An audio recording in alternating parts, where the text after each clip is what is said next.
C'est par la foi que voyant l'invisible, ils se sont levés à l'appel du Seigneur. Bienvenue à la communauté d'études quotidiennes de la Bible. Nous sommes une fois de plus contents d'être avec vous pour continuer à étudier la parole de Dieu, la leçon de l'école du sabbat.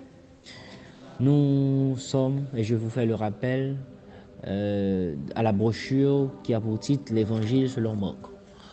La leçon que nous avions étudiée, ou du moins ce que nous aurons à étudier pour la semaine du 17 au 23 août, c'est bien la leçon 8, c'est la deuxième partie du titre « Jésus enseigne les disciples ». Prions avant d'aller plus loin. Que tu sois remercié, bon berger, parce que tu es un Dieu merveilleux. Tu le sais, si nous sommes par devant toi, c'est parce que nous avons soif de t'entendre parler à nos cœurs.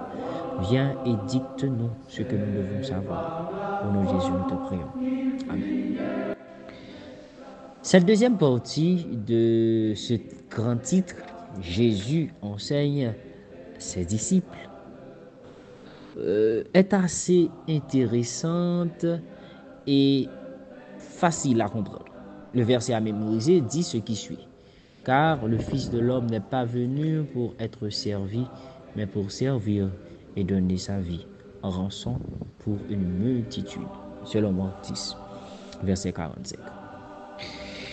L'étude de cette semaine va surtout aborder la marche du chrétien, celui qui a l'espérance de la vie éternelle, et nous allons voir comment doit-il se comporter, comment doit-il marcher devant Christ et devant les hommes. La leçon est divisée en trois parties. Nous verrons dans un premier lieu comment Marc démontre la nécessité de se comporter comme de petits enfants quand on veut rencontrer le Christ. Ensuite, nous allons voir l'appel que Dieu a lancé à tous, les pauvres et les riches. Et enfin, nous allons développer l'importance de conserver certains principes à l'esprit si l'on veut faire l'expérience du royaume de Dieu qui est pour très bientôt. Donc, la leçon de cette semaine va surtout aborder la formation du caractère du chrétien. En gros, tout comme Jésus enseignait les disciples les principes basiques qui mènent au Père, nous allons donner la chance à nous-mêmes pour découvrir ce que cette leçon veut nous enseigner.